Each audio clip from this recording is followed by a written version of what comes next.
So students, ये जो आप देख रहे हैं आज के वीडियो में बेसिस ऑफ 5 किंगडम क्लासिफिकेशन, ठीक है। आज इस पॉइंट्स पर हम चर्चा करेंगे, इस बिंदु पर हम चर्चा करेंगे। वैसे इसे पिछले वीडियो आपने देखा था, उसमें मैंने बताया था कि कैसे किस प्रकार का हिस्ट्री है क्लासिफिकेशन का।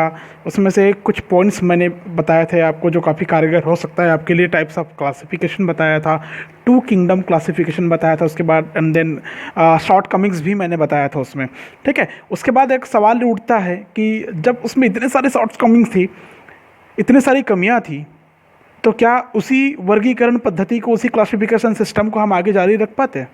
तो हमारे साइंटिस्ट ने ऐसा पाया कि वो सही नहीं होगा, ठीक नहीं होगा। इसलिए उन्होंने क्या किया, एक साइंटिस्ट थे, इसलिए जो 2 किंगडम क्लासिफिकेशन है उसके शॉर्ट कमिंग्स को देखते हुए एक साइंटिस्ट, आप लोग जानते हैं इस साइंटिस्ट को, मैंने बताया था इसके बारे में, ठीक है। 1969 में R.H. विटकर नामक साइंटिस्ट ने, जानते ना, अब शायद याद आ जाएगा, विटकर, R.H. विटकर नामक साइंटिस्ट ने क्या दिया था, 5 किंगडम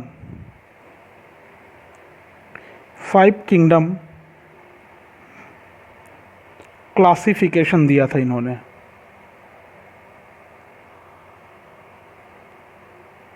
ठीक है। 5 किंगडम क्लासिफिकेशन इन्होंने दिया था, ठीक है। तो ये जो 5 किंगडम क्लासिफिकेशन है, आप इसी का बेसिस पढ़ेंगे, इसी का आधारी लक्षण पढ़ेंगे आप, ठीक है। अर्थात मैं आपको इस वीडियो में बताने जा रहा हूँ कि कैसे 2 जगत वर्गीकरण की कमियों को देखते हुए R.H. विटकर नामक साइंटिस्ट ने अपना 5 जगत वर्गीकरण प्रस्तुत किया, 5 किंगडम क्लासिफिकेशन प्रस्तुत किया। और 5 किंगडम क्या क्या था, मैं पहले किंगडम का नाम आपको बता देता हूँ ताकि जब बेसिस पढ़ें तो ज़्यादा अच्छे से आपको समझ में आ जाए। वो किंगडम नेम्स कुछ इस प्रकार का था। किंगडम, 5 किंगडम क्या क्या था, बाद में मैं इसके एक एक किंगडम का आपको डिटेल बताऊँगा with example, character and an example. Monera जगत, Monera kingdom. Secondly Protista. Third fungi. Fourth Plantae, ठीक है। And the last after the Plantae, 5th kingdom according to R.H. Whittaker, Animalia, ठीक है। तो सो दिस ऑल 5 किंगडम,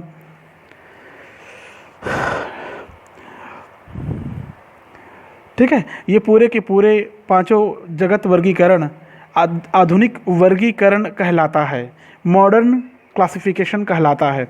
तो सीधे उस point में आ जाते हैं, जैसा आज का हमारा टॉपिक है, हमारा पॉइंट है, और ये पॉइंट है basis of 5 kingdom classification. Basis, आधार, लक्षण, किसके आधार पर ये 5 जगत में बांटा गया था। तो R.H. विटकर ने इन 5 जगत, 5 किंगडम जो डिवाइड किया था, उसके लिए क्या क्या कैरेक्टर डिसाइड किए रहे होंगे, क्या क्या बेसिस या लक्षण डिसाइड किए रहे होंगे। तो 5 बेसिस यहाँ पर आप देख सकते हैं फटाफट, ठीक है। मैं आपको कोशिश करूँगा कि आपको पूरा समझ में आए, ठीक है। पहला देखिए, फर्स्ट बेसिस, पहला, ठीक है, कॉम्प्लेक्सिटी ऑफ सेल स्ट्रक्चर, अर्थात कोशिका संरचना की संरचनात्मक जटिलता। थोड़ा नाम अटपटा लग सकता है आपको, कॉम्प्लेक्सिटी ऑफ सेल स्ट्रक्चर, अर्थात कोशिका संरचना की संरचनात्मक जटिलता, ठीक है। इससे आप ये समझ रहे होंगे कि हम कहीं ना कहीं प्रोकैरियोट और यूकैरियोट की बात कर रहे हैं।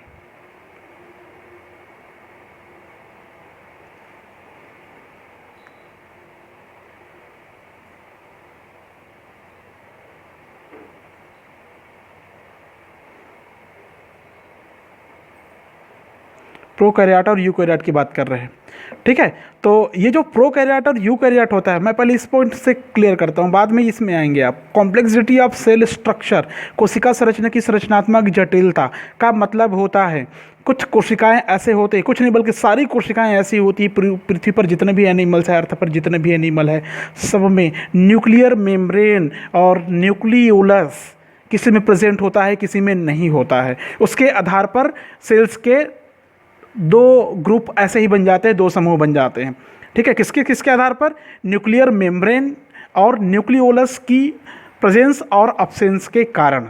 ठीक है, तो प्रोकैरियोटिक सेल्स जो होता है, ये प्रोकैरियोटिक सेल्स में कुछ कैरेक्टर बनते हैं। कैरेक्टर कुछ इस प्रकार का बनता है कि ये जो प्रोकैरियोटिक सेल्स है, इसके न्यूक्लियस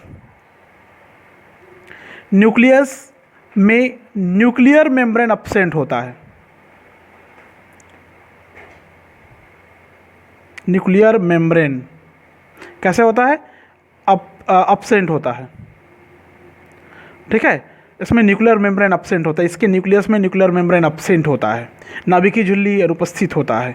ठीक है, और न्यूक्लियस के अंदर न्यूक्लियोलस, जिसको हम लोग केंद्रिका कहते हैं, केंद्रक के अंदर एक और छोटा सा केंद्रक होता है जिसको कहते हैं न्यूक्लियोलस, ये दोनों अब्सेंट होते हैं। इसलिए एक सेल्स जो होता है प्रोकैरियोटिक हो जाता है। याद रखिए, पूछा जाता है कि what do you mean by prokaryotic cell, तो आपको पता होना चाहिए जिसमें न्यूक्लियर मेम्ब्रेन, जिसके न्यूक्लियस में न्यूक्लियर मेम्ब्रेन और जिसमें न्यूक्लियोलस अब्सेंट होता है, वो कहलाता है प्रोकैरियोटिक। ठीक है, अब हम थोड़ा सा चर्चा करते हैं।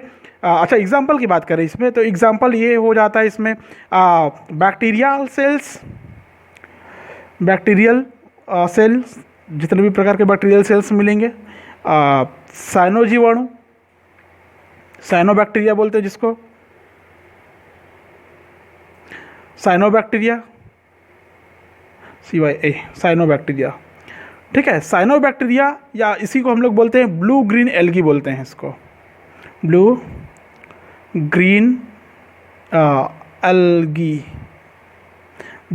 एल्गी बोलते हैं इसको। इसमें और एक एग्जांपल आता है एक्टिनोमाइसिटीज। ठीक है, एक्टिनोमाइसिटीज आता है इसमें। तो ये हो गया प्रोकैरियोटिक सेल। अब बात करते हैं हम लोग यूकैरियोटिक सेल की। तो ये जो यूकैरियोट होता है, अब इसके आधार पर आप इसको समझ सकते हैं। यूकैरियोटिक सेल का मतलब होता है जिसके न्यूक्लियस में, मतलब ये मैं आधार लिख दिया हूँ, इसी के आगे मैं लिखता हूँ, इसके न्यूक्लियस में न्यूक्लियर मेम्ब्रेन प्रेजेंट होता है और न्यूक्लियोलस प्रेजेंट होता है। क्लियर है? न्यूक्लियोलर प्रेजेंट, न्यूक्लियोलस प्रेजेंट, तब ये कहलाएगा यूकैरियोटिक। फर्स्ट सेकेंड समझ रहे होंगे आप लोग। और इसमें एग्जाम्पल में अगर हम लोग जाएंगे तो यूकैरियोट में इसमें और कई बैक्टीरियल सेल होंगे। इसमें भी बहुत सारे बैक्टीरियल सेल आते हैं, इसमें भी साइनोजीवाणु आते हैं, साइनोबैक्टीरिया आते हैं,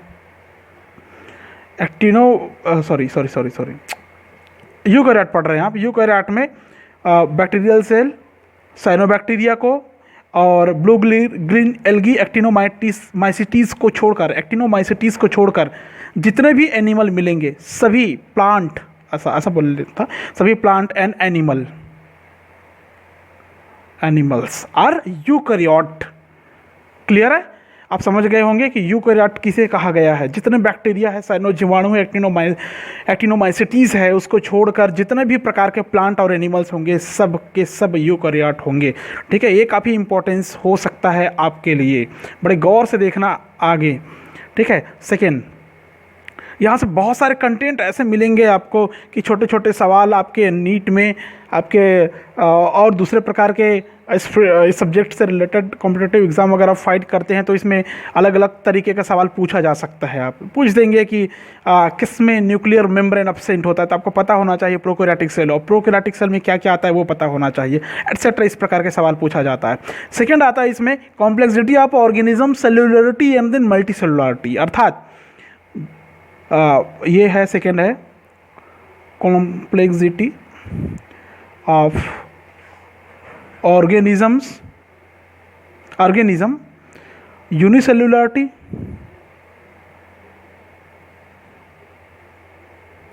and multi cellularity.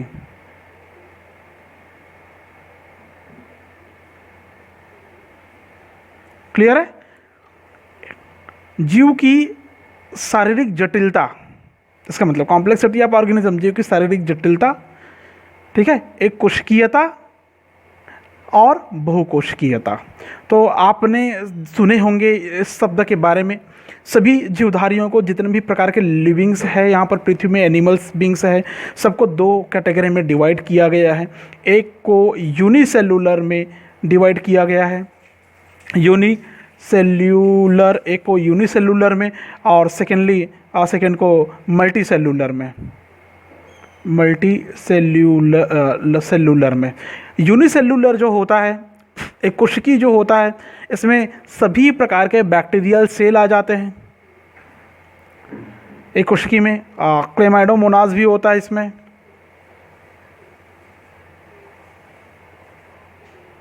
Chlamydomonas, amoeba भी सुने होंगे आप, ठीक है, एटसेट्रा। ये कुछ ऐसे यूनिसेलुलर स्ट्रक्चर एनिमल है जिसके शरीर में सभी बायोलॉजिकल एक्टिविटीज़ एक ही कोशिका में होती है, इसलिए इनको सिंपल एनिमल भी कहते हैं, इसको सरल जीव भी कहते हैं, सिंपल सरल जीव भी कहते हैं, ठीक है। जितने भी प्रकार के बायोलॉजिकल एक्टिविटीज़ है, बायोलॉजिकल एक्टिविटीज़, ये सारे बायोलॉजिकल एक्टिविटीज़ किसमें कंप्लीट होते हैं? यूनिसेल में, अर्थात एक कोशिका में कंप्लीट हो जाती है, इसलिए हम इसको सरल जीव या सिंपल एनिमल के रूप में भी जानते हैं, ठीक है। अब बात आती है मल्टी सेलुलर की। मल्टी सेलुलर का मतलब है जिसमें एक ही प्रकार की बहुकोशिकीय जीव में कुछ जीव ऐसे होते हैं जो एक ही प्रकार की कोशिका के निर्मित होते हैं। मतलब इसमें एक एक्सेप्शनल के रूप में मिलता है, इसको पहले जान लीजिए आप, स्पाइरोगायरा। ये जो स्पाइरोगायरा है ये मल्टी सेलुलर है, लेकिन इसमें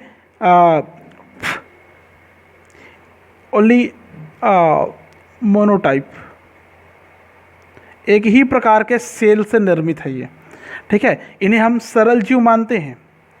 क्या जीव मानते हैं? सरल जीव मानते हैं। लेकिन बाद में क्लासिफिकेशन में जाएंगे तो स्पाइरोगायरा एल्गी के अंतर्गत मिलेगा, मल्टी सेलुलर में इसकी गिनती आती है, ठीक है। लेकिन बाकी अदर एनिमल्स अगर हम लोग देखेंगे तो बाकी अदर एनिमल में अलग अलग वर्क को करने के लिए वर्क डिस्ट्रीब्यूशन पाया जाता है, वर्क डिस्ट्रीब्यूशन पाया जाता है। आपको पता है कि हम खाना खाते हैं तो अलग अलग अंग उसमें काम करते हैं, ऊतक, अंग, तंत्र इसमें शामिल होते हैं। क्या क्या शामिल होते हैं हमारे में? ऊतक, टिश्यूज शामिल होते हैं, ऑर्गन शामिल होते हैं, ठीक है, और सिस्टम ही बॉडी कहलाता है, शरीर कहलाता है, ठीक है। इनको जटिल जीव मानते हैं हम लोग, बहुकोशिकीय जीव मानते हैं। आप समझ गए होंगे इसमें 5 किंगडम क्लासिफिकेशन में जितने भी प्रकार के यूनिसेलुलर एनिमल है उनको सरल जीव मानते हैं, उसको पहले ही अलग कैटेगरी, अलग जगत में रख देते हैं, ठीक है। उसके बाद जितने बचते हैं सबको मल्टी सेलुलर में क्लासिफाई कर देते हैं, वर्गीकृत कर देते हैं, ठीक है। अर्थात ये जो 5 किंगडम क्लासिफिकेशन है इसमें एनिमल्स को सरलता से जटिलता के क्रम में रखा जाता है, सिंप्लिसिटी से कॉम्प्लेक्सिटी की ओर रखा जाता है। इस समझ में आया? ठीक है। आप इससे समझ सकते हैं कि एक कोशिकीयता और बहुकोशिकीयता के गुण को एक आधार मानकर इस पर ज़्यादा जोर दिया गया है 5 किंगडम क्लासिफिकेशन में, ठीक है। अब आता है तीसरा। ये जो थर्ड है ये बड़े काम की चीज़ है, काफ़ी इंपॉर्टेंस होने वाला है थर्ड। आपको मैं थोड़ा सा इधर बता देता हूँ थर्ड, ताकि मैं एक पेज में इस पूरे बेसिस को समेट सकूँ, आपके लिए ज़्यादा अच्छा होगा, ठीक है। इधर से मैं यहाँ से डिवाइड कर देता हूँ 1 पेज में, ठीक है। नेक्स्ट मैं जो बता रहा हूँ थर्ड, और ये है मोड्स ऑफ ऑब्टेनिंग न्यूट्रिशन। इसको बोलते हैं पोषण प्राप्त करने की विधि, modes of obtaining nutrition, modes of obtaining nutrition, ठीक है। अर्थात पोषण प्राप्त करने की विधि। आपको पता है, आपने देखा होगा कि सभी एनिमल्स, सभी प्लांट्स की अपनी अपनी न्यूट्रिशन मेथड होती है, अलग अलग विधि होती है, ठीक है। इससे भी हम वर्गीकरण का आधार मान सकते हैं, और आर्च विटकर ने भी वही किया, इसको एक वर्गीकरण का आधार माना, ठीक है। तो पहले हम देखते हैं प्लांट्स में न्यूट्रिशन मेथड। ठीक है, nutrition method of plants. Plants में न्यूट्रिशन मेथड देखते हैं हम लोग। ठीक है, प्लांट्स में न्यूट्रिशन मेथड की जब हम लोग बात करते हैं तो हमको कुछ इस प्रकार के एनिमल मिलते हैं। एक एनिमल को हम लोग कहते हैं ऑटोट्रॉफ। ऑटोट्रॉफ मीन्स होता है जो अपना भोजन खुद ही बना लेते हैं, खुद ही बनाता है। ठीक है, अपना भोजन खुद ही बना लेते हैं। इस श्रेणी में सारे ग्रीन प्लांट्स आते हैं, ग्रीन प्लांट्स आएंगे जो अपना भोजन खुद ही बनाएगा।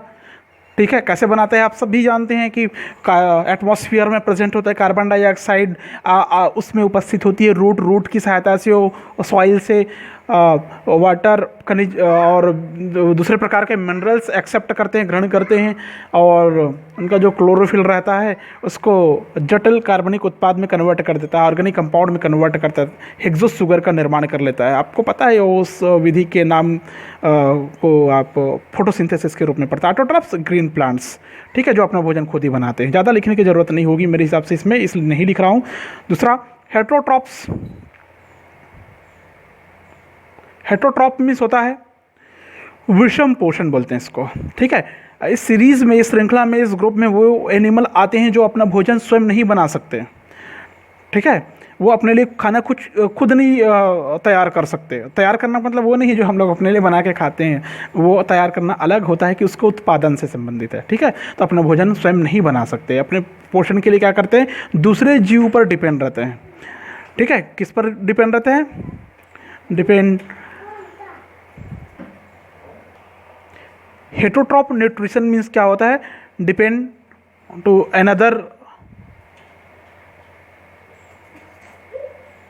अदर थिंग्स, ऐसा लिखते हैं, दूसरे वस्तुओं पर, दूसरे जीवों पर निर्भर रहते हैं। इस श्रेणी में वे जीव आते हैं जो अपना भोजन स्वयं नहीं बना सकते, अपने भोजन को प्राप्त करने के लिए, पोषण को प्राप्त करने के लिए किसी दूसरे जीव पर डिपेंड रहते हैं। ठीक है, इनके लिए कई श्रेणियां हैं हेटरोट्रॉफिक न्यूट्रिशन की। ठीक है, इसमें फर्स्ट हम लोग पढ़ते हैं और पढ़ने को हमको मिलता है पैरासाइट बोलते हैं इसको। पैरासाइट का मतलब आप लोग जानते हैं। ठीक है, इस श्रेणी में चूंकि प्लांट आप पढ़ रहे हैं, याद रखिए, न्यूट्रिशन मेथड ऑफ प्लांट्स पढ़ रहे हैं, तो मैं प्लांट की बेस पे बता रहा हूँ। पैरासाइट क्या होते हैं, ऐसे प्लांट्स आते हैं इसमें जो दूसरे एनिमल से अपना न्यूट्रिशन प्राप्त करते हैं। ठीक है, इसमें दूसरे एनिमल से अपना दूसरे पौधों से अर्थात दूसरे जीवों से अपना न्यूट्रिशन प्राप्त करते हैं। तो इसका मतलब भी वही होगा, दूसरे जीव से अपना भोजन प्राप्त कर रहा है। लेकिन ये दो श्रेणी में इसको फिर से हम लोग बांटते हैं। ठीक है, ये श्रेणी कुछ इस प्रकार से है। फर्स्ट इसको बोलते हैं हम लोग टोटल पैरासाइट। क्या बोलते हैं इसको, टोटल पैरासाइट कहते हैं। टोटल पैरासाइट अर्थात होलो पैरासाइट, मतलब पूरी तरह से ये दूसरे जीवों पर जीवन पर्यंत डिपेंड करता है, डिपेंड रहता है। एग्जाम्पल आपको मिलेगा, कस्कुटा आपने देखा होगा, कस्कुटा अमरबेल आप जानते होंगे। ठीक है, ओरोबैंकी जानते होंगे। ठीक है, रफलेसिया भी कुछ इसी प्रकार का प्लांट है जो पूरा जीवन दूसरे पर न्यूट्रिशन के लिए डिपेंड रहता है। ठीक है, तो ये हो गया टोटल या कंप्लीट पैरासाइट बोलते हैं इसको। ठीक है, एक कैटेगरी। सेकंड कैटेगरी इसमें ये आता है, सेकंड कैटेगरी इसमें आता है जिसको हम लोग कहते हैं फैकुलेटिव और सेमी पैरासाइट। सेमी पैरासाइट, फैकुलेटिव भी इसको कहते हैं पैरासाइट। इसी को कई बार पार्शियल पैरासाइट भी कह सकते हैं ना हम लोग, आप भी कह सकते हैं पार्शियली पैरासाइट। आंशिक परजीवी होते हैं, अर्थात केवल आवश्यकता अनुसार दूसरे एनिमल्स पर ये डिपेंड रहेगा, आंशिक परजीवी कहलाएगा। ठीक है, जीवन पर्यंत दूसरे पर जीवन पर्यंत परजीवी पोषण पर ही निर्भर रहते हैं ये। ठीक है, इसमें क्या है, एग्जाम्पल मिलेगा आपको, लॉरेंथस। ठीक है, और विस्कम, और एग्जाम्पल आपको बहुत सारे मिल सकते हैं, तो अभी फ़िलहाल इतना ही। ठीक है, उसके बाद और इसमें सीरीज़ है पैरासाइट के बाद में आपको मिलता है नेक्स्ट सेप्रोफाइट। क्या मिलता है, सेप्रोफाइट्स मीन्स होता है मृतोपजीवी। मृतोपजीवी मतलब क्या होता है, सब इसमें जो पेड़ पौधे होते हैं अपना पोषण न्यूट्रिशन मृत सड़े गले पदार्थों से प्राप्त करते हैं। ठीक है, कैसे? बिल्कुल डेड, मृत। ठीक है, पूरी तरह से डिस्ट्रॉय हो चुका है, उनसे उनसे निकलने वाले रस को प्राप्त करते, जूस को ये प्राप्त करते हैं। ठीक है, उसमें विशेष प्रकार के प्रकीर्णों को स्रावित करते हैं, जो ये जो इसमें विशेष प्रकार के जो एंजाइम्स होते हैं वो इसमें स्रावित करते हैं, जिसके कारण जो डेड मटेरियल्स होते हैं वो सिंपल मटेरियल में कन्वर्ट हो जाता है, सरल में अपघटित हो जाता है, जिसके बाद पौधे उनको अपने भोजन के रूप में ग्रहण कर लेते हैं। इसमें सबसे अच्छा एग्जाम्पल आपको मिलेगा all types of fungus, fungi. ठीक है, कवक तो जानते ही होंगे आप लोग। ठीक है, और बैक्टीरिया। ठीक है, इसका अच्छा एग्जाम्पल है इसका। ठीक है, मोनोट्रोपा तो जानते होंगे, मशरूम तो जानते होंगे ना, मशरूम मोनोट्रोपा। ठीक है, तो इसमें एक पुष्पीय मृतोपजीवी है, याद रखना। मोनोट्रोपा ये एग्ज़ाम में पूछा गया था, मोनोट्रोपा ये पूछा गया है। मोनोट्रोपा ये क्या है? पुष्पीय मृतोपजीवी अर्थात फ्लावर सेप्रोफाइट्स है ये। नेक्स्ट आता है इसमें थर्ड, इसको बोलते हैं सिम्बायोटिक, सिम्बायंट्स बोलते हैं हम लोग, सिम्बायंट्स अर्थात सहजीवी। सहजीवी में क्या होता है? अपने जीवन को पूरा करने के लिए इस प्रकार से संयुग्मित रहते हैं कि दो पौधे एक साथ जुड़े होते हैं और एक दूसरे के सहयोग से जीवन यापन करते हैं। ठीक है, इसमें एक दूसरे के सहयोग से, टू हेल्प ईच अदर ऐसा लिखता हूँ मैं, टू हेल्प ईच अदर, एक दूसरे को सहयोग से जीवन यापन करता है। और इसका एग्जाम्पल आता है लाइकेन। क्या आता है? लाइकेन्स। ठीक है, लाइकेन में क्या होता है? एक शैवाल होता है और एक कवक होता है। ठीक है, मसाले के रूप में इसका उपयोग करते हैं हम लोग। किस रूप में उपयोग करते हैं? मसाले के रूप में इसका उपयोग करते हैं। फिर आता है नेक्स्ट फोर इंसेक्टिवोरस, इंसेक्टिवोरस। ठीक है, लाइकेन होता है। उसके बाद मैंने कहा insectivorous. Next insectivorous, insectivorous, insectivorous मतलब होता है कीड़भक्षी। ठीक है, अर्थात ऐसे पौधे आते हैं, इसमें ऐसे प्लांट्स आते हैं जो वो मडी इलाके में उगते हैं, दलदली इलाकों में उगते हैं और प्रकाश संश्लेषण के द्वारा भोजन बनाते हैं, लेकिन अपनी नाइट्रोजन की कमी को पूरा करने के लिए क्या करते हैं? दूसरे कीट पतंगों को पकड़कर खाने की क्षमता रखते हैं, पकड़कर खाते हैं और अपनी न्यूट्रिशन की रिक्वायरमेंट को ये कंप्लीट करते हैं, पूरा करते हैं। इंसेक्टिवोरस कहलाता है, कीटभक्षी कहलाते हैं। ठीक है, तो भोजन के लिए किस पर डिपेंड रखते हैं? इंसेक्ट पर, इंसेक्ट पर, इंसेक्ट डिपेंडेंट, इंसेक्ट डिपेंडेंट। ठीक है, इंसेक्ट पर डिपेंड रहता है। उदाहरण में मिलेगा आपको, एग्जाम्पल में अगर आप लोग जाते हैं तो इसमें मिलता है निपेंथिस। क्या मिलता है? Nepenthes, utricularia, utricularia. ठीक है, ड्रोसेरा भी इसी में आता है, ड्रोसेरा। कुछ आप लोग देखे होंगे, आगे मैं इस सबका और बताऊंगा और अच्छा से बताऊंगा। ठीक है, तो ये हो गया nutrition in plants, nutrition modes of plant. ठीक है, अब देखते हैं आप जंतुओं में कैसे पोषण की विधि होती है। एनिमल्स में, एनिमल्स में क्या क्या होता है? जो एनिमल्स है, जितने भी प्रकार के एनिमल्स मिलेंगे आपको, अधिकतर जंतु जो मिलेंगे उसमें ठोस न्यूट्रिशन, ठोस पदार्थों को ग्रहण करने वाले एनिमल्स मिलेंगे। कैसे मिलेंगे देख लीजिए आप।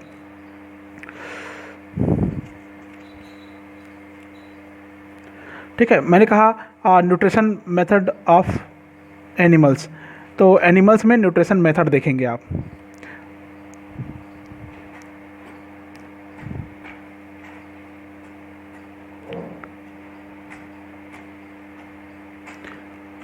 Method of animal, animal. ठीक है, वहाँ पर ए था, ये बी हो गया। ये किसके अंतर्गत पढ़ रहे हैं आप? पोषण प्राप्त करने की विधि के अंतर्गत पढ़ रहे हैं। तो एनिमल में भी जितने भी प्रकार के एनिमल हैं सबको ठोस पदार्थ ग्रहण करने के लिए जाना जाता है। तो इन सारे जंतुओं को, सारे जीवों को होलोजोइक कहते हैं हम लोग। क्या कहते हैं? होलोजोइक एनिमल कहते हैं, अर्थात होलोजोइक न्यूट्रिशन ये करते हैं। ठीक है, अर्थात निगल कर ग्रहण करते हैं, सीधे सीधे क्या करते हैं? इंगेज कर देते हैं। ठीक है, इंगेज करते हैं। समझ में आया? ठीक है, तो आप को मैं बता रहा हूँ इसमें आगे, और कंटेंट ये है कि मूल पोषण एक जैसा होने पर भी सबका जो भोजन प्राप्त करने की विधि है, माने जो मटेरियल है, वो एक जैसे होने के बाद भी कई अंतर इसमें मिलते हैं। ठीक है, तो पोषण के अंतर के आधार पर या पोषण की दृष्टि से एनिमल्स के अलग अलग प्रकार हो सकते हैं यहाँ पर, माने किस किस प्रकार के मटेरियल्स को अपने अपने लिए वो ग्रहण करते हैं। ठीक है, ये आप इसमें पढ़ेंगे। फर्स्ट प्लांट में भी ऐसी कुछ पढ़े थे ना, हर्बीवोरस, नाम से स्पष्ट है हर्बीवोरस किसे कहेंगे, किसे कहेंगे? हर्बीवोरस, शाकाहारी। ठीक है, अपने भोजन किससे प्राप्त करेंगे एनिमल? केवल प्लांट से करेंगे। किससे करेंगे? प्लांट से। प्लांट्स को क्या बोलते हैं हम लोग? प्रोड्यूसर बोलते हैं, उत्पादक बोलते हैं। प्रोड्यूसर से करेंगे। सभी पेड़ पौधों से अपना भोजन ग्रहण करने वाले एनिमल्स को हर्बीवोरस कहते हैं। किसी भी प्रकार के पेड़ पौधे से अगर वो भोजन ग्रहण कर रहा है तो वो हर्बीवोरस कहलाएगा। आपको पता होना चाहिए कि अलग अलग प्रकार के एनिमल में अलग अलग प्रकार के एडाप्टेशन मिलते हैं पेड़ पौधों की पत्तियों को, उनके शाखाओं को, उनके टहनियों को पचाने के लिए। जैसे इंसेक्ट है तो उसको चबाने के लिए, और जो रैट है उसमें छोटे छोटे टीथ पाए जाती हैं उतरने के लिए। और जितने प्रकार का टेट्रापोड्स हैं, टेट्रापोड्स में विशेष प्रकार का एलिमेंट्री कैनाल पाया जाता है जो कि सेलुलोज को पचाने के लिए मॉडिफाइड होता है, एटसेट्रा। ठीक है, तो वो लोग हर्बीवोरस होते हैं। दूसरा इसमें आता है हर्बीवोरस मतलब प्लांट डिपेंडेड, प्लांट पर डिपेंड रहने वाले। कार्निवोरस मतलब होता है मांसाहारी, कार्निवोर्स बोलते हैं। इसको बोलते हैं हर्बीवोर्स, ऐसा हर्बीवोर्स, कार्निवोर्स एनिमल का नाम। ठीक है, कार्निवोर्स मीन्स होता है सिंपल मांस भक्षण से अपना पोषण को पूरा करता है। ठीक है, जंतुओं को अपने भोजन के लिए उपयोग करते हैं। ओनली एनिमल्स को ये अपना भोजन मानते हैं, एनिमल्स को, ओनली एनिमल्स को ये ग्रहण करने वाले होते हैं। ठीक है, तो इसमें जो प्लांट्स आता है, प्लांट्स डिपेंडेंट जो होते हैं शाकाहारी, इसमें क्या क्या आएगा एग्जांपल में? आप बहुत सारा लिख सकते हैं ना, इसमें एग्जांपल बताने की ज़रूरत नहीं थी, लेकिन फिर भी मैं यहाँ पर बता देता हूँ क्योंकि इसका एग्जांपल मैं लिखूँगा यहाँ पर, बताऊँगा। इंसेक्ट है, ठीक है, रैट वगैरह है, ये इसको ना लिखूँ मैं, गॉट लिखूँ तो ज़्यादा अच्छा है, गॉट। ठीक है, और काऊ वगैरह लिख दूँ टेट्रापोड्स में, तो ये हर्बीवोरस में आते हैं, मांसाहारी शाकाहारी में आता है। फिर कार्निवोरस में क्या होता है? एनिमल डिपेंडेंट, एनिमल पर डिपेंड रहने वाले, जीव जंतुओं को भोजन के रूप में ग्रहण करने वाले। इसका एग्जांपल अगर आता है तो एग्जांपल में आपको मिलेगा लायन, लायन जानते हो नहीं, पहले बताया था। टाइगर भी जानते होंगे आप लोग, ठीक है, वोल्फ भी जानते होंगे आप लोग, एटसेट्रा। ठीक है, इसमें अलग अलग प्रकार के भोजन करने की विधि तो नहीं पाई जाती, लेकिन एक ही प्रकार के एनिमल को ग्रहण कर सकते हैं। ये किसी भी प्रकार के एनिमल को भोजन के रूप में ग्रहण कर सकते हैं। ठीक है, इसमें स्पेशल चिरने फाड़ने के लिए दांत काफ़ी ज़्यादा विकसित होते हैं। अगर कोई चिड़िया हो गई तो उसमें चोंच ज़्यादा विकसित होंगे, पंजे ज़्यादा विकसित होंगे, इनके पंजे भी विकसित रहते हैं। ठीक है, नेक्स्ट आता है इसमें ओमनीवोरस। ओमनीवोरस, ओमनीवोरस मतलब होता है सर्वाहारी। सर्वाहारी मतलब क्या होता है? जो अपने भोजन के लिए किस पर डिपेंड रहते हैं? एनिमल्स और प्लांट्स दोनों पर, एनिमल्स एंड प्लांट्स दोनों पर निर्भर रहता है अपने भोजन के लिए। ठीक है, तो इसमें क्या क्या आएगा जो दोनों पर निर्भर रहता है? ठीक है, हम लोग तो है ही, है ना, मनुष्य भी है इसमें, फीसेस भी आती है इसमें, ठीक है, फ्रॉग भी आते हैं इसमें, और डॉग्स भी आते हैं इसमें, एटसेट्रा से बहुत सारे मिलेंगे, कैट ऐसा। और ये ओमनीवोरस हो गया सर्वाहारी, जो दोनों को अपने भोजन के रूप में ग्रहण करते हैं। नेक्स्ट आता है इसमें पैरासाइट। जैसे प्लांट पैरासाइट होता है, ठीक वैसे ही एनिमल पैरासाइट भी होता है। प्लांट पैरासाइट और एनिमल पैरासाइट। पैरासाइट अगर पढ़ते हैं मतलब परजीवी, अपने पोषण के लिए किसी दूसरे जंतु से पोषण प्राप्त पर डिपेंड रहना, पोषण के लिए डिपेंड रहना, किसी दूसरे जंतु से पोषण प्राप्त करना, इनको बोलते हैं पैरासाइट या परजीवी कहते हैं। उदाहरण आप देख सकते हैं इसमें, टू अदर एनिमल पर डिपेंड रहेंगे भोजन के लिए। एग्जाम्पल में क्या क्या मिलेगा आपको? चलो एक काम करता हूँ, मैं एग्जाम्पल को इसके टाइप्स के आधार पर बताऊँगा। इसमें भी दो टाइप्स बनते हैं, एक होता है एक्सोपैरासाइट, ठीक है, और दूसरा होता है एंडोपैरासाइट। एक्सोपैरासाइट और एंडोपैरासाइट, ठीक है, एक्सोपैरासाइट और एंडोपैरासाइट। एक्सो का मतलब होता है बाह्य, ठीक है। बाह्य परजीवी में क्या क्या आ जाएगा, पैरासाइट में क्या क्या, मॉस्किटो तो जानती ही होंगे, बाहर रहता है आपके शरीर के बाहर, मॉस्किटोज, ठीक है। और इसमें और दूसरे प्रकार के, और लीच, लीच तो जानते होंगे, जोंक, जू, खटमल, पिस्सू, ये सब आते हैं इसके अंतर्गत ना, ठीक है। एंडोपैरासाइट में क्या होता है, जो शरीर के अंदर से पोषण को ग्रहण करते हैं, शरीर की आंतरिक संरचना, आंतरिक अंगों में रहता है, वहाँ से भोजन ग्रहण करते हैं, ठीक है। ये कहलाता है फ्लैटवर्म, फ्लैटवर्म, चपटे कृमि बोलते हैं जिसको आप लोग, एस्केरिस बोलते हैं, एस्केरिस लुम्ब्रिकॉइड्स बोलते हैं जिसको गोला कृमि के नाम से जानते हैं आप लोग, ठीक है। फैसिओला हिपेटिका, जिसको लीवर फ्लूक के नाम से जानते हैं, फैसिओला हिपेटिका, ठीक है। फाइलेरियल पैरासाइट, फाइलेरियल पैरासाइट, ठीक है, एटसेट्रा। ये एंडोपैरासाइट होता है जो शरीर के अंदर रहकर अपने लिए भोजन प्राप्त करते रहते हैं, ठीक है। इसके अलावा कुछ ऐसे भी होते हैं जो सेप्रोफाइट प्रकार के भी हो सकते हैं, ठीक है, जैसे यूग्लिना वगैरह है, एटसेट्रा, ठीक है। तो ये जो पढ़ रहे थे आप लोग पोषण विधि के आधार पर पढ़ रहे थे, एक लक्षण बनता है पोषण प्राप्त करने की विधि के आधार पर, थर्ड पढ़े थे। अब फोर्थ नंबर का आता है ये B1, B2, B3, B4 है, ये इसके पार्ट्स है, ठीक है। अब फोर्थ नंबर में जो मेन बेसिस पढ़ रहे थे आप, मेन लक्षण पढ़ रहे थे, वही है लाइफ स्टाइल। बोलेंगे ये किसका लाइफ स्टाइल आ गया, तो लाइफ स्टाइल का मतलब होता है जीवित रहने की रीति और ढंग के आधार पर जीवों को कुछ श्रेणी में बांटते हैं कि किस प्रकार वो जीवित रहता है। तो इसमें आता है, सबसे पहले आता है प्रोड्यूसर आते हैं। प्रोड्यूसर मतलब होता है उत्पादक। प्रोड्यूसर मतलब पूरे प्रकार के प्लांट्स आएंगे, सभी हरे पेड़ पौधे आएंगे जो प्रकाश संश्लेषण की क्रिया के द्वारा अपना भोजन बनाता है। दूसरा आता है इसमें कंज्यूमर, क्या आएगा, कंज्यूमर आएगा। कंज्यूमर मतलब इस श्रेणी में वे जीव आते हैं जो हरे पेड़ पौधों से अपना भोजन प्रत्यक्ष रूप से हो या अप्रत्यक्ष रूप से हो ग्रहण करने की क्षमता रखते हैं। तो कंज्यूमर को हम फिर से कैटेगरी में बांटते हैं कंज्यूमर को। फर्स्ट इसमें आता है प्राइमरी कंज्यूमर। प्राइमरी कंज्यूमर में वो जीव आते हैं जो सीधे प्लांट्स पार्ट्स को अपने भोजन के लिए ग्रहण करते हैं, ठीक है, अर्थात पूरे प्रकार के इसको बोलेंगे हम लोग हर्बीवोरस एनिमल, मतलब शाकाहारी जंतु इसमें आते हैं, ठीक है। नेक्स्ट इसमें आता है सेकेंडरी। सेकेंडरी में क्या आएगा, जो इस श्रेणी में वे जीव आएंगे जो हर्बीवोरस को भक्षण करेंगे, हर्बीवोरस का भक्षण करेंगे। किसका करेंगे भक्षण, किस पर डिपेंड रहेंगे, हर्बीवोरस पर, हर्बीवोरस पर। कंज्यूमर की बात कर रहे हैं हम लोग ना, उपभोक्ता की बात कर रहे हैं, तो हर्बीवोरस सेकेंड नंबर में आता है क्योंकि ये हर्बीवोरस सेकेंडरी हर्बीवोरस का भक्षण करते हैं। हर्बीवोरस न्यूट्रिशन को ग्रहण करता है, ठीक है, हर्बीवोरस न्यूट्रिशन करते हैं, ठीक है, शाकाहारी को अपने भोजन के रूप में ग्रहण करते हैं, द्वितीयक उपभोक्ता कहलाता है, सभी शाकाहारियों को भोजन के रूप में ग्रहण करते हैं।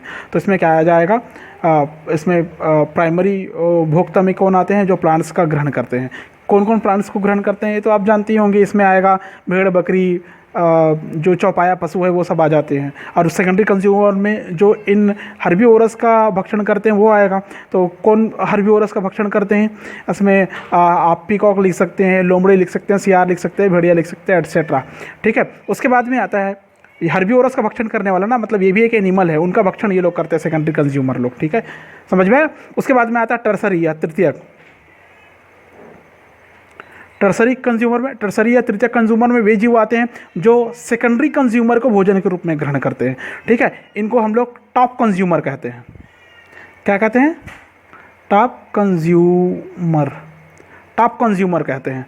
अर्थात ये क्या, किसका भक्षण करते हैं, किसका भोजन करते हैं, सेकेंडरी कंज्यूमर का भक्षण करते हैं, ठीक है। तो ये टॉप कंज्यूमर कहलाएगा। इसमें बड़े बड़े एनिमल्स आएंगे, जैसे स्नैक वगैरह आ जाते हैं इसके अंतर्गत, लायन भी आ जाएगा, टाइगर भी आ जाएगा, एटसेट्रा इसके अंतर्गत आ जाता है। उसके बाद में ये हो गया फर्स्ट प्रोड्यूसर, सेकंड हो गया कंज्यूमर, थर्ड आता है इसमें कंपोजर। क्या आता है थर्ड, कंपोजर, सी थर्ड कंपोजर, डीकम्पोजर मीन्स होता है अपघटक। डीकम्पोजर मीन्स क्या होता है, अपघटक। अपघटक का मतलब क्या होता है, जितने भी एनिमल्स है उनके डेड होने के बाद, ठीक है, उनके डेड होने के बाद उसको उनके अवयव भागों में मिलाने का काम अगर कोई करता है तो वो डिकम्पोज़र ही करता है। इस श्रेणी में क्या क्या आते हैं? ऑल टाइप्स ऑफ फंगस या फंजाई, ठीक है, और विभिन्न प्रकार के बैक्टीरियल सेल, बैक्टीरिया आते हैं, ठीक है। ये हो गया फोर्थ लाइफ स्टाइल। इसके बाद में लास्ट आता है जिसके बेस पे 5 किंगडम क्लासिफिकेशन किया गया है, वर्गीकरण किया गया है, और लास्ट है फाइलोजेनेटिक रिलेशनशिप। यहाँ पर बता देता हूँ, फिफ्थ फाइलोजेनेटिक रिलेशनशिप, ठीक है। फाइलोजेनेटिक रिलेशनशिप का मतलब होता है जातिवृत्ति संबंध, ठीक है। जातिवृत्ति संबंध का मतलब हम इसमें ये देखते हैं कि किसी जीव का विकासात्मक इतिहास क्या है, मतलब कुछ पॉइंट बनते हैं इसके अंतर्गत। कैसे देखते हैं? इवोल्यूशनरी हिस्ट्री, इवोल्यूशनरी हिस्ट्री को उसकी जातिवृत्ति कहते हैं, फाइलोजेनी कहते हैं। क्या बोलते हैं इसको? फाइलोजेनी कहते हैं इसको। किसी भी जीव की इवोल्यूशनरी हिस्ट्री को, फाइलोजेनिक इतिहास को, विकासात्मक इतिहास को फाइलोजेनी कहते हैं, अर्थात जातिवृत्ति कहते हैं, ठीक है। मॉडर्न क्लासिफिकेशन में इसको सबसे ज़्यादा महत्व दिया जाता है। जो 5 किंगडम क्लासिफिकेशन करते हैं जातिवृत्ति पर ही आधारित है, फाइलोजेनी पर ही आधारित है। अर्थात इस वर्गीकरण में जीवों को, जो जीव पहले पैदा होता है उनको पहले रखते हैं, जो जीव बाद में पैदा होता है उनको बाद में रखा जाता है। अर्थात ये विकासात्मक इतिहास को दर्शाता है, और प्रत्येक जीव के बीच में जातिवृत्ति संबंध भी दिखाई देता है, आपको फाइलोजेनेटिक रिलेशनशिप भी दिखाई देता है, ठीक है। ऑर्गेनिक इवोल्यूशन के क्रम में एसेलुलर ऑर्गेनिजम्स जैसे प्रोटोवायरस की उत्पत्ति हुई थी। ये ऐसे जीव है जिनमें से सजीव और निर्जीव दोनों को ही लक्षण होते थे, प्रोटोवायरस, ठीक है। तो जो वायरसेस है उनको लिविंग और नॉन लिविंग के बीच की कनेक्टिंग लिंक कहा जाता है, प्रोटोवायरस। इसमें एक न्यू नेम प्रोटोवायरस। प्रोटोवायरस को क्या कहा गया है? Connecting link, connecting link between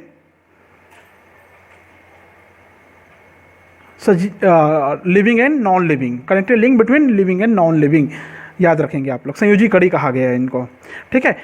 इन वायरसेस से ही, प्रोटोवायरस से ही बाद में प्रोकैरियोटिक स्ट्रक्चर वाले एनिमल्स, इसी प्रोटोवायरस से प्रोकैरियोटिक स्ट्रक्चर वाले एनिमल मोनेरा की उत्पत्ति हुई। किसकी उत्पत्ति हुई? मोनेरा की उत्पत्ति हुई। क्लियर है? तो आर.एच. विटकर ने इन 5 आधार को मानकर वर्गीकरण किया था, 5 जगत का वर्गीकरण किया था। नेक्स्ट वीडियो अगर बनता है तो मैं उस नेक्स्ट वीडियो में आपके लिए फाइलोजेनेटिक ट्री जरूर लेके आऊँगा, ठीक है। और आगे मैं बताऊँगा क्लासिफिकेशन, 5 किंगडम क्लासिफिकेशन। आज की वीडियो में बस इतना ही, ठीक है। नेक्स्ट वीडियो में मैं आपको आगे कंटेंट बताऊँगा। कैसा लग रहा है ये टॉपिक, कैसा लगा ये ज़रूर बताएंगे मेरे को। कहीं कन्फ्यूज़न होगा तो ज़रूर पूछ सकते हैं आप।